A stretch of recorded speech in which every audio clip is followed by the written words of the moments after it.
ಎಲ್ರಿಗೂ ನಮಸ್ಕಾರ.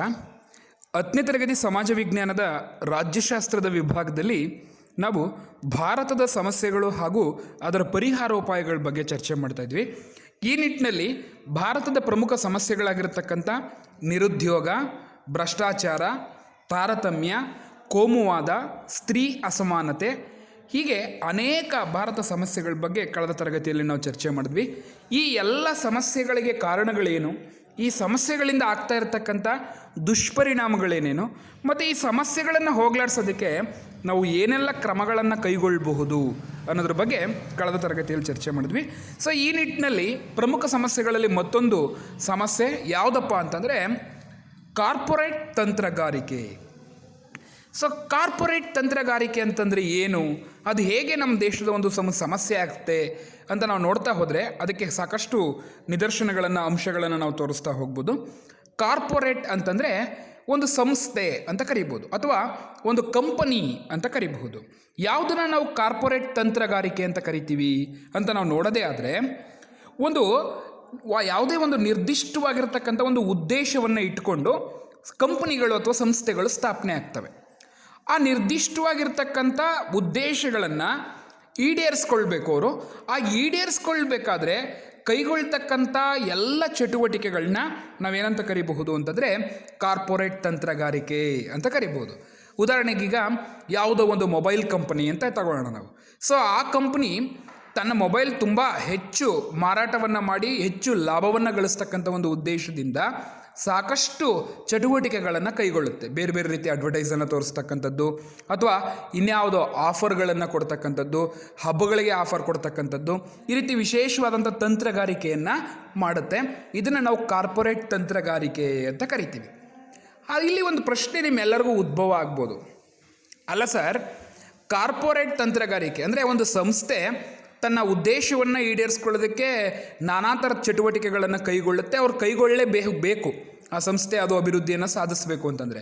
ಆದರೆ ಈ ತಂತ್ರಗಾರಿಕೆ ನಮ್ಮ ಮೇಲೆ ಹೇಗೆ ಅದು ಸಮಸ್ಯೆ ಆಗುತ್ತೆ ಅಂತ ಪ್ರಶ್ನೆ ಕೇಳ್ಬೋದು ನೀವು. ಖಂಡಿತವಾಗ್ಲೂ ಏನು ಅಂತಂದರೆ, ಒಂದು ಅಂಶ ಏನಪ್ಪ ಅಂತಂದರೆ, ಈ ಕಾರ್ಪೊರೇಟ್ ತಂತ್ರಗಾರಿಕೆಯಿಂದ ಪಾಸಿಟಿವ್ ಮತ್ತು ನೆಗೆಟಿವ್ ಎರಡೂ ಕೂಡ ಇದೆ. ಸೊ ಕೆಲವು ಸಮಸ್ಯೆಗಳು, ನಿರುದ್ಯೋಗ, ಭ್ರಷ್ಟಾಚಾರ ಅವೆಲ್ಲ ನೆಗೆಟಿವ್ ಮಾತ್ರ ಇದೆ.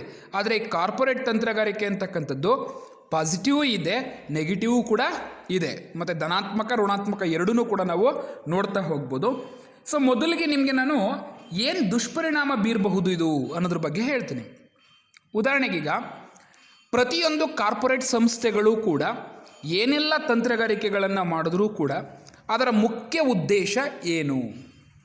ಸೊ ಅದರ ಬಹುಮುಖ್ಯವಾಗಿರ್ತಕ್ಕಂಥ ಉದ್ದೇಶ ಏನಪ್ಪ ಅಂತಂದರೆ ಲಾಭವನ್ನು ಗಳಿಸ್ತಕ್ಕಂಥದ್ದು, ಹೆಚ್ಚು ಹೆಚ್ಚು ಲಾಭವನ್ನು ಗಳಿಸ್ತಕ್ಕಂಥದ್ದು, ಹೆಚ್ಚು ಹೆಚ್ಚು ವ್ಯಾಪಾರವನ್ನು ಮಾಡ್ತಕ್ಕಂಥ ಒಂದು ಉದ್ದೇಶವನ್ನು ಇಟ್ಕೊಂಡೋದು ಬೇರೆ ಬೇರೆ ಬೇರೆ ಬೇರೆ ರೀತಿ ಚಟುವಟಿಕೆಗಳನ್ನು ಕೈಗೊಳ್ಳುತ್ತೆ. ಸೊ ಈ ಹೆಚ್ಚು ಹೆಚ್ಚು ಲಾಭವನ್ನು ಗಳಿಸ್ತಕ್ಕಂಥ ನಿಟ್ಟಿನಲ್ಲಿ ಅವರು ಕೈಗೊಳ್ಳತಕ್ಕಂಥ ಎಲ್ಲ ಚಟುವಟಿಕೆಗಳಿಂದ ಜನ ಸಾಮಾಜಿಕವಾಗಿ ತಮ್ಮ ಜೀವನದ ದಿಕ್ಕು ಬದಲಾವಣೆ ಆಗ್ತಕ್ಕಂಥ ಸಾಧ್ಯತೆ ಇರುತ್ತೆ.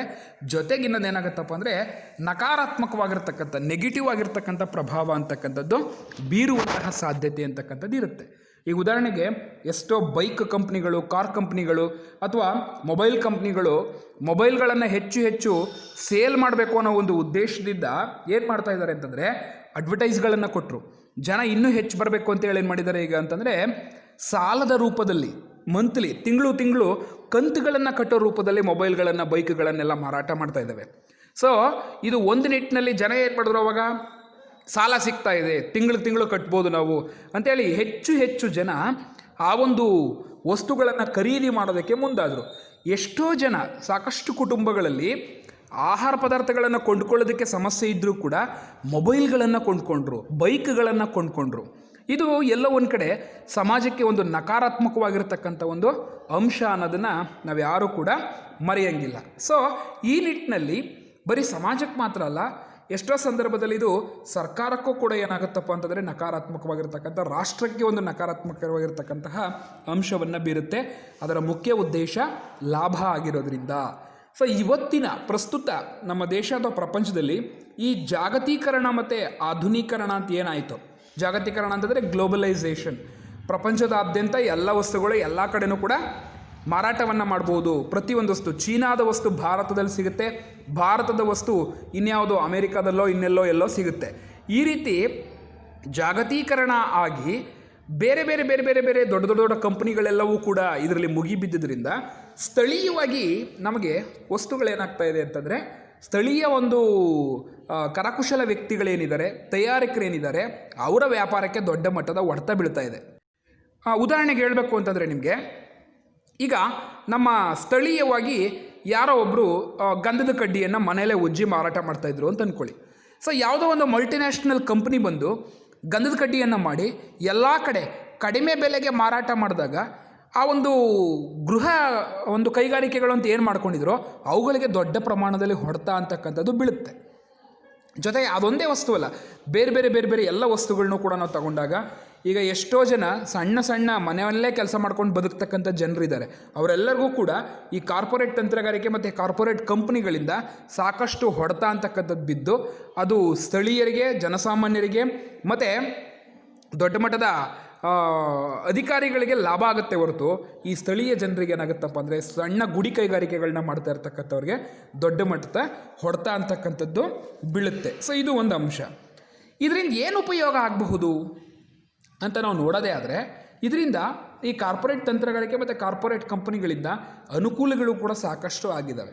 ಉದಾಹರಣೆಗೆ ನಾನು ನೋಡೋದೇ ಆದರೆ, ಈಗ ಇನ್ಫೋಸಿಸ್ನಂಥ ಕಂಪನಿ ಸಾಕಷ್ಟು ಜನರಿಗೆ ಏನು ಮಾಡ್ತಾ ಇದೆ, ಇದು ಉದ್ಯೋಗವನ್ನು ಒದಗಿಸ್ತಾ ಇದೆ.